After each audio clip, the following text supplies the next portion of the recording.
বিভিন্ন ষড়যন্ত্রের মাধ্যমে তারা আবার আসার চেষ্টা করে। এটা ভুয়া খবর।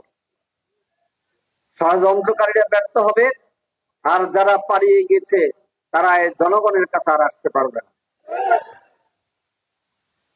এই যারা হাত হারিয়েছে, যারা পা হারিয়েছে, যারা চোখ হারিয়েছে, যারা সন্তান হারিয়েছে, এই সকল মানুষ আজকে বাংলাদেশে ঐক্যবদ্ধ যে পুতির স্বৈরাচারকে আমরা বরদাস্ত করব না।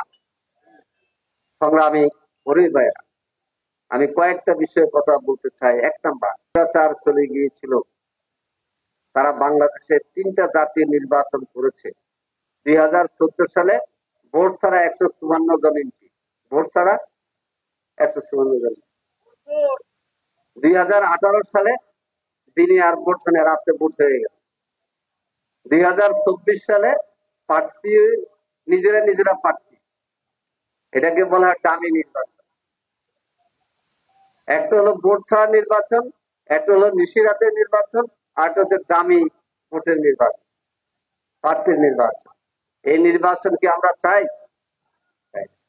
আমরা নির্বাচন চাই কেয়ারটেকার সরকারের অধীনে মাধ্যমে, এবং সেই অধিকার প্রতিষ্ঠা করার জন্য এই ছাত্র জনতার গণ আন্দোলনের একটা অধিকার আমরা আপনাদের কাছে ব্যক্ত করতে চাই।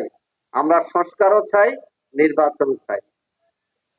কেউ আছে যে নির্বাচনটা 1 সপ্তাহের মধ্যে হয়ে গেলে মনে হয় ভালো হয়। ছাত্ররা কি এই জন্য জীবন দিয়েছে? আমরা কি নিশিরাতে নির্বাচন চাই? আমরা কি দখলদারিত্বের নির্বাচন চাই? আমরা কি টাকা দিয়ে ভোট কেনার নির্বাচন চাই? আমরা কি মানুষের বাড়িঘর দখল করার নির্বাচন চাই?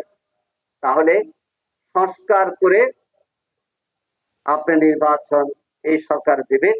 এই সরকার অঙ্গীকার করেছে সংস্কার এবং নির্বাচন। এই সংস্কারের কাজ যেহেতু দ্রুত সম্পন্ন হয়, আমি দাবি জানাচ্ছি, তবে সংস্কারের মধ্য দিয়ে কাজ সম্পন্ন করে নির্বাচনের দিকে আমরা এগিয়ে যাব ইনশাআল্লাহ। পক্ষ থেকে আজকের এই ঐতিহাসিক সম্মেলনের পক্ষ থেকে প্রাণঢালা অভিনন্দন। 17টি বছর এদেশের মানুষ শান্তিতে থাকতে পারে নাই। এই উপমহাদেশ দেশ স্বাধীন হয়েছিল। প্রচলিত আল্লাহ পাক পাঠিয়েছেন তার কোরআনে।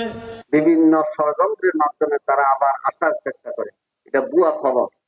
কর্মী সমাবেশের সম্মানিত সভাপতি হত্যা করেছে আগস্ট দেশ স্বাধীন হওয়ার পরে যাদের আইনে বিশ্বাসী, আমরা আমাদের সকল অত্যাচার নির্যাতনের বদলা নিয়ে একজন সৎ খোদাবেরু আল্লাহর লোককে আপনারা বিশিষ্ট আইনজীবী জনাব অ্যাডভোকেট শাহজাহান মিয়া। আসসালামু আলাইকুম ওয়া রাহমাতুল্লাহি ওয়া বারাকাতুহু।